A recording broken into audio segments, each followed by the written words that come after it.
मेहनत करना जानते थे भाई। आप स्पून फीडिंग पर डिपेंडेंट हो गए हैं क्या? अब तुम यहां पर रो रहे हो, उस समय सोचो जब यहां पर कोचिंग नहीं होती थी इतनी ज्यादा, जहां पे आपको अभी कहते हो कि आपको स्कूल में नहीं समझ आता, तो वहां पर तो भाई क्या हालत थी।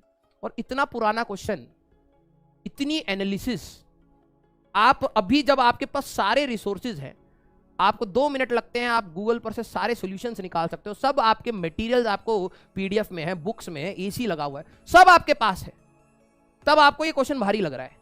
और उस समय के बच्चे, समझ रहे हो क्यों कहते थे पहले के आईआईटी के बच्चे क्यों खतरनाक होते थे? क्योंकि वो कहते ना, वो मेहनत करना जानते थे भाई, ठीक है। और आप अभी मेहनत से जो भाग रहे हैं, सर बस कर दो बस कर दो। आपको ये चीज समझ आनी चाहिए कि यार आईआईटी उस समय इतने भारी भारी क्वेश्चन पूछ रहा था और बच्चे उस समय भी इतनी मेहनत कर रहे थे। मार्क्स कैसे भी आ रहे हो लेकिन मेहनत तो कर रहे थे ना, डर तो नहीं रहे थे। ये एडवांस लेक्चर कब आएंगे सर, प्रैक्टिस सेशन कब आएंगे सर, वो वाला लेक्चर आप कब कराओगे, ठीक है, ये चैप्टर कितने लेक्चर्स में होएगा, इसमें अभी और कौन सी किताब करूं सर, इसमें और क्या करूं। जो आपके सामने हो रहा है ना, आप उसको वैल्यू नहीं करोगे कभी, और फिर आपको समझ नहीं आएगा कि गलती हुई कहां। आप पढ़ तो 24 घंटा रहे हो, 24 घंटा पढ़ाई के बारे में सोच रहे हो, लेकिन गलती कहां हुई? वो गलती आपकी सोच में थी। जब स्टार्टिंग में मैंने बोला था, जो इस बोर्ड पे कोई भी टीचर आएगा ना, जब कराएगा ना, उसको शिद्दत से सुनना, शिद्दत से। उस समय आपके दिमाग में इफ एंड बट नहीं होने चाहिए। उसके बाद आप भले किसी पे डाउट करो, टीचर पे करो, कंटेंट पे करो, क्वेश्चन पे करो, बुक पर करो, कर लेना, लेकिन जब पढ़ाई की बात हो ना, उस समय पूरा कंसंट्रेशन वर्ड्स पे डाल दो टीचर के, ठीक है। उस समय एटलीस्ट ट्रस्ट दिखा देना। लेकिन जो बच्चा उस समय भी ट्रस्ट नहीं दिखा रहा होता ना, उन्हीं का ही हालत खराब हो जाती है। फिर बाद में ढूंढे नहीं मिलता कि सर गलती कहां हुई, और फिर मैं थोड़ा ना बताऊंगा कि गलती कहां हुई। कितना इग्नोर करूं मैं, क्या ही बोले यार। बेटा जितनी टेंशन आपको अपने सिलेबस की नहीं है ना, सीरियसली बता रहा हूं, उससे 10 गुना ज्यादा मेरे को या फिर और टीचर्स को भी होगी।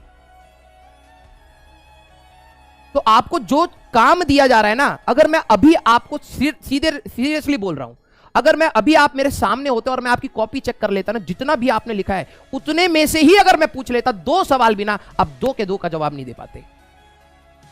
आप स्पून फीडिंग पर डिपेंडेंट हो गए हैं क्या? मैं जो कराऊंगा वही करना है क्या? एक्स्ट्रा प्रैक्टिस सेशन जब आपको मिलना होगा मिल ही जाएगा। आपको जो पढ़ाया जा रहा है, आपको उसको कदर करनी है सबसे पहले, ठीक है। और मैं लिटरली बता रहा हूं, मैं ये चीज एक टाइम तक बताता हूं, अर्जुना को भी लास्ट तक नहीं बताया है, उसके बाद मैं छोड़ देता हूं। क्योंकि मार्गदर्शन करना यह मतलब नहीं होता कि आखिरी तक हाथ पकड़ के ले जाऊंगा। मार्गदर्शन करना होता है कि एक रास्ता बताना कि बेटा इस रास्ते पर इस डेडिकेशन के साथ और इस कंसिस्टेंसी के साथ आपको पढ़ना है।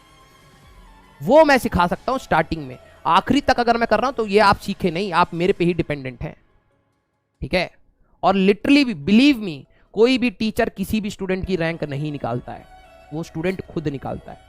और अगर आप में वो जुनून नहीं है तो चाहे टीचर दिन रात कर दे, और मैं चाहे आपको 6-6 घंटे 10-10 घंटे के लेक्चर क्यों ना पकड़ा दूं, आप नहीं निकाल पाएंगे।